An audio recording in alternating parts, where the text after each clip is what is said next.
At my dad's birthday party, my name tag said the disappointment. My stepmom laughed. Well, it's true.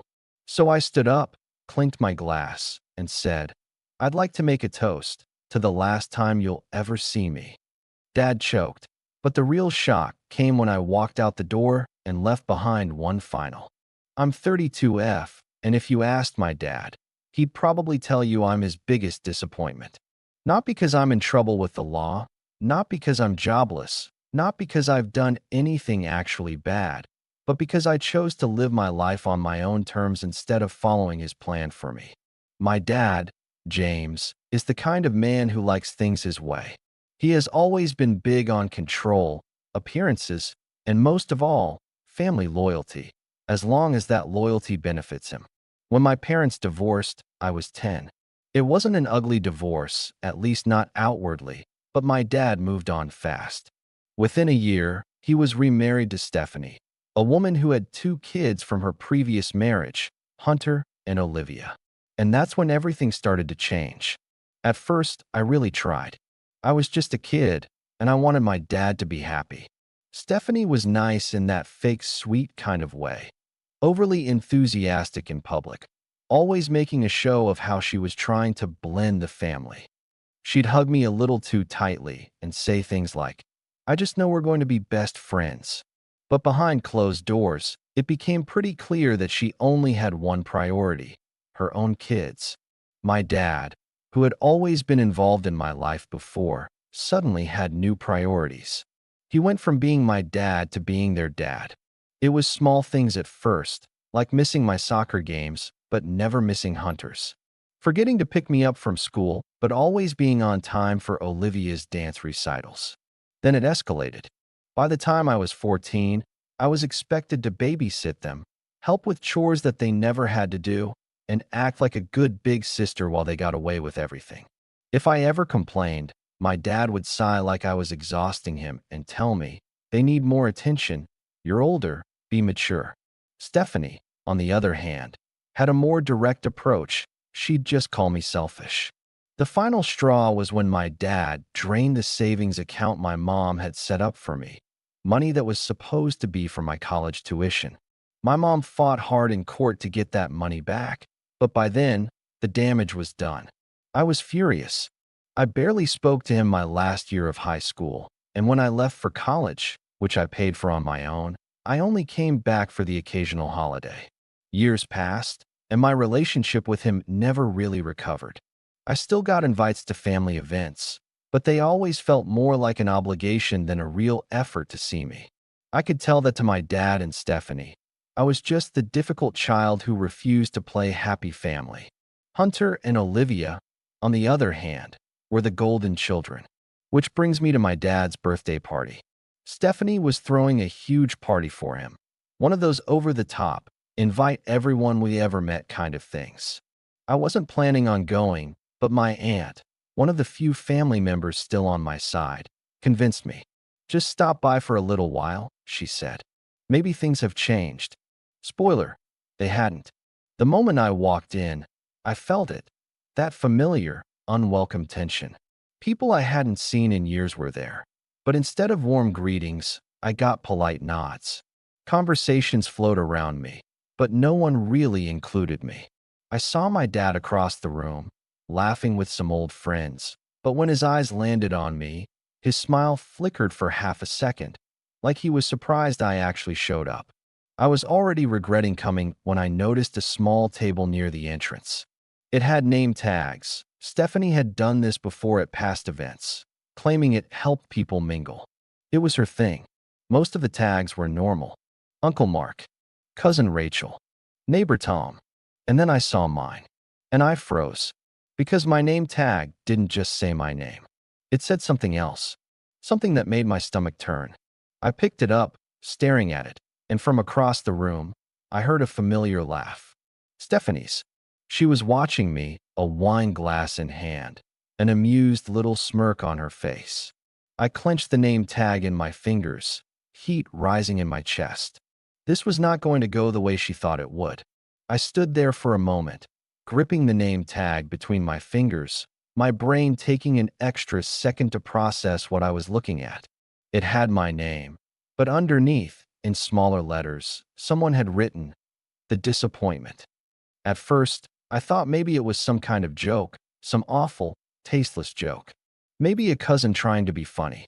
Maybe an unfortunate mix-up. But then I heard her laugh. Stephanie. I looked up and found her across the room, standing near the bar, sipping her wine like she didn't have a care in the world. Our eyes met, and that slow, satisfied smirk spread across her face. I could feel my pulse in my ears. A few people had noticed me standing there now. A couple of glances in my direction. No one said anything, but I could feel the weight of it, the expectation. I could almost hear the words they weren't saying. Don't make a scene. I took a slow breath and put the name tag back down on the table. I smoothed it out, aligning it perfectly with the others. For a second, I almost laughed. Of course, she did something like this. This was classic Stephanie. Not an outright insult. Not something blatant enough for people to immediately call her out on, but something just subtle enough that if I reacted, I'd look like the problem. I should have known the second I walked through the door that something like this was coming. A hand touched my shoulder, and I turned to see my aunt, the only person in this family who had ever really understood me. Her brows were drawn together, her lips pressed into a tight line. She'd seen the name tag. Her eyes flickered toward Stephanie. "Are you okay?" she asked softly. I forced a tight smile. "Yeah," I said. "I'm fine." But I wasn't. I was exhausted. Exhausted in a way that I didn't even know how to describe. Because this wasn't new. This wasn't even the worst thing she'd done. This was just the latest in a long, long pattern of making sure I always knew my place. I should have walked out right then. I should have turned around and left. But something in me said no. Not this time. So instead, I took a deep breath, squared my shoulders, and did something that I knew would catch them off guard. I smiled. A real, easy smile, like nothing had happened at all. Then I picked up a glass of champagne from a passing server, clinked it lightly with my nail, and turned toward the room. Because if Stephanie wanted a show, I was going to give her one. I raised my glass just slightly, feeling the weight of the room shift as a few people glanced in my direction. I hadn't made a scene, not yet, but the quiet clink of my nail against the glass had drawn just enough attention. Just enough to make Stephanie hesitate for a fraction of a second before taking another slow sip of her wine, her eyes narrowing slightly like she was trying to figure out what I was doing. I let the moment stretch just a little longer than necessary, like I was considering making a toast, before I gave a small shake of my head and turned away, heading deeper into the party. I wasn't going to give her the satisfaction of reacting. Not yet. The party itself was exactly what I expected, crowded, overly polished, with expensive catering and carefully curated decorations. Stephanie had gone all out, as she always did, because everything in her life had to be a performance. It wasn't just about celebrating my dad's birthday. It was about showing off. About making sure people knew how perfect her life was, how loved she and my father were, how successful their children had become. Their children, not me. Hunter and Olivia were already holding court in the middle of the room, surrounded by a small group of relatives who were all nodding along as Olivia gushed about her upcoming wedding. And of course, Dad's paying for everything, she was saying, flashing a smile as she twirled the massive diamond on her finger. We wanted something tasteful, you know? A real elegant wedding, not one of those tacky Pinterest disasters. I bit back a laugh. Olivia had always been like this, polished, rehearsed, just the right amount of self-absorbed to make sure everything revolved around her without seeming too obvious about it. Hunter, meanwhile, was leaning against the bar, nodding along as a few of my dad's old friends congratulated him on his new job, which I was certain he hadn't actually earned. Hunter had never worked for anything in his life. Every opportunity had been handed to him, every mistake quietly cleaned up by my father. I was halfway tempted to walk over and insert myself into the conversation just to watch them squirm, but before I could, I heard my father's voice. "Ah, he said, and when I turned, he was already making his way toward me, a drink in hand, his expression carefully neutral. I didn't think you were going to come. I smiled, but it wasn't a real smile. Wouldn't miss it. He nodded, glancing at the room around us before looking back at me. You've been keeping busy, I hear. There it was. The polite, careful way he avoided actually asking anything about my life. The same way he always did. I nodded. Yeah, work's been good. I bought a house last year. His brow lifted slightly. A house. Yep. He took a sip of his drink, not asking anything else. That was the thing about my dad. He hated when I did anything that made it impossible for him to see me as the failure he always thought I'd be. Every time I did something on my own, without his money or his help, it chipped away at the narrative he'd built around me, the one where I was lost and selfish and immature. He didn't like that. He much preferred the version of me he could shake his head at, the version he could talk about in pitying tones when people asked about me. I could feel him searching for something to say, some kind of subtle dig. But before he could, Stephanie's voice cut through the conversation like a knife. Well, she said, stepping up beside him, her smile all teeth. At least she finally did something responsible. And just like that, I felt the heat rise in my chest again. I turned to her, and she was beaming, like she was just so happy to see me. But I knew that look. I'd seen it 100 times before. Stephanie was the kind of person who could insult you to your face, and if you got upset, you were the problem. She was just joking. You were too sensitive. I should have walked away. I should have let it go. But I didn't. Because something about this night, about this whole thing, was sitting wrong with me. Maybe it was the name tag. Maybe it was the fact that my dad had barely spoken to me before finding a way to brush me off. Maybe it was the way the entire room was filled with people who had never really been my family. Whatever it was, I was done. I turned to Stephanie, tilting my head slightly. You know, I was going to let it go, I said, voice light. But I have to ask, whose idea was the name tag? I saw the flicker of something cross her face. Just for a split second. Oh, come on, she said, laughing. You always take things so personally. It was funny. I nodded. Right. Hilarious. She shrugged, sipping her wine.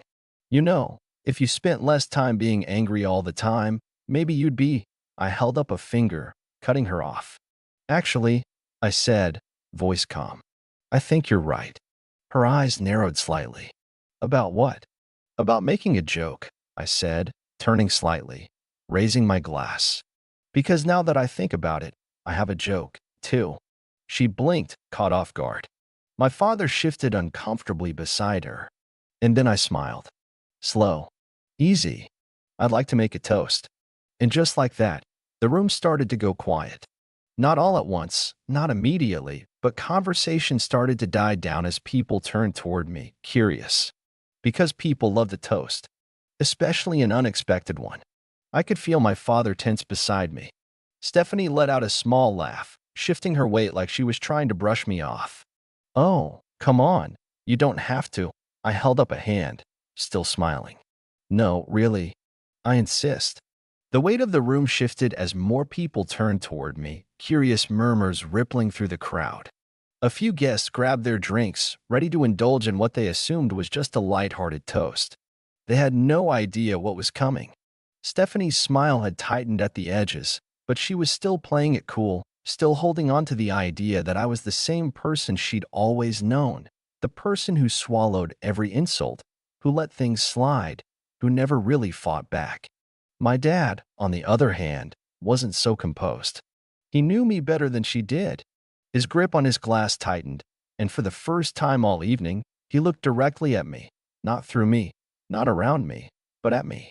I let the silence stretch a little longer, letting the anticipation build, before finally raising my glass.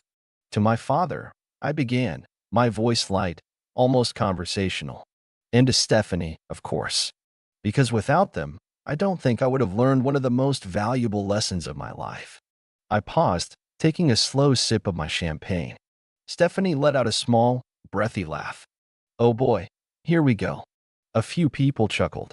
They thought this was banter. They thought I was about to say something self-deprecating, maybe poke fun at myself, smooth things over like I always did. I smiled. No, really. I mean it. Because I think we often learn the most from the people who challenge us, don't you? I turned my gaze to my father.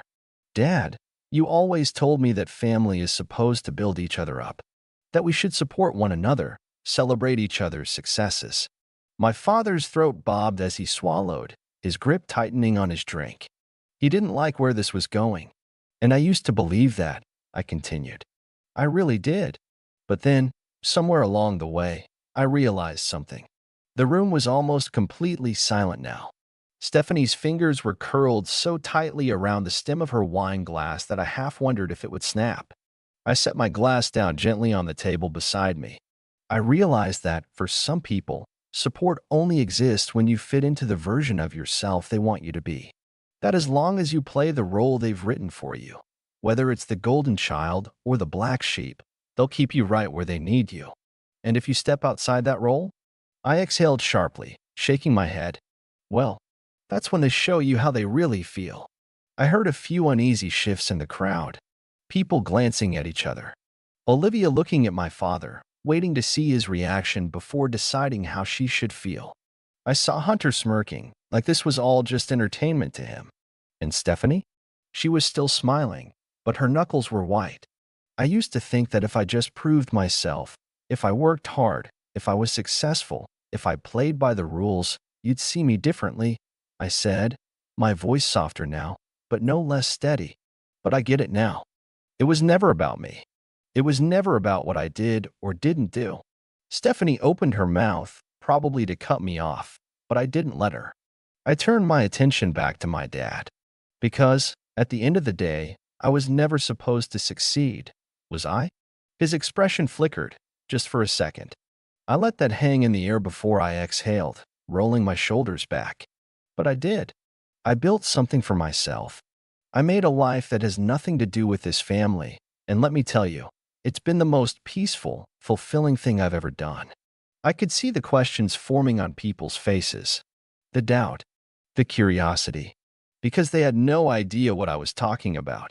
I was done letting them believe the version of me that Stephanie and my father had carefully crafted over the years. Stephanie let out another forced laugh, trying to regain control of the room. Oh, come on, this is ridiculous. It's just a name tag. I turned my gaze to her. You're right, I said smoothly. It is. But it's also a pattern. A lifetime of moments just like this. Little digs, little jokes, little ways of reminding me that no matter what I do, in your eyes, I'll always be the disappointment. My father finally cleared his throat, stepping forward slightly. That's enough. I met his gaze head on. Oh, I agree. It is enough. And then, before anyone could process what was happening, I picked up my glass again. I raised it slightly, letting the weight of my next words settle over the room. To the last time you'll ever see me. The silence was deafening. My father stiffened. Stephanie's jaw actually dropped slightly before she snapped it shut. Someone in the back muttered, "Wait, what?" And then, without another word, I set my glass down, turned on my heel, and walked toward the door. I could feel them watching me. Could feel the panic starting to creep in. Because this wasn't like the other times. I took one last glance back before stepping through the door, and for the first time in my life, I didn't feel like I was walking away from a fight. I was walking toward something, toward freedom, toward peace, toward the life I'd been building away from the drama that had always defined my family. As I stepped outside, I took a deep breath, the cool night air filling my lungs. It was over. I had cut ties in the way I should have years ago. There was no more pretending. No more trying to win approval from people who had never cared about me unless I fit their image of what I was supposed to be. I drove home that night in silence, feeling a weight lifting from my shoulders with every mile. But even as I sat in my quiet living room that evening, there was a part of me that couldn't help but wonder if I'd gone too far. Had I really done the right thing? Had I been too harsh? The next few days were a blur of texts and calls I didn't answer. I didn't look at social media because I knew it was full of the fallout. I'd walked out on my dad's birthday celebration. I had publicly humiliated him and Stephanie, his wife, my stepmother, who I had always felt was trying to push me aside in favor of her own perfect world. The family group chat was blowing up with messages, but I stayed silent, unsure if I could even face the confrontation that would follow. Finally, I got a text from my aunt, the only person who seemed to understand me, asking if I was okay. I didn't know what to say. I was okay, better than I'd been in years, but also a little unsure. I told her I needed time. She didn't press. My father called me the next morning. "Where are you?" he asked in his familiar tone, the one that always sounded like I'd disappointed him, no matter what I did. "I'm at home," I said. "I'm not coming back." His silence was all I needed to know. "You can't just leave like this, you know," he said after a long pause. "This family, we have to stick together." I didn't even hesitate. Not if sticking together means pretending to be someone I'm not. Not anymore. That was the last time we spoke. Weeks passed, and I stayed away from all family events, weddings, birthday parties, and whatever else they tried to organize.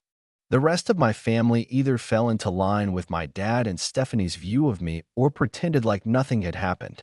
I heard through the grapevine that my dad was hurt, that Stephanie was furious, that my brother and sister were disappointed in me for making a scene. But none of it bothered me. I knew I had done the right thing for me. I was still living my life, still thriving, and while I wasn't exactly happy about cutting them all off, I felt a kind of peace I hadn't known in years. I haven't spoken to anyone in the family since that day. So here I am, asking, am I the a-hole for walking out like that? For making the toast and cutting them off completely?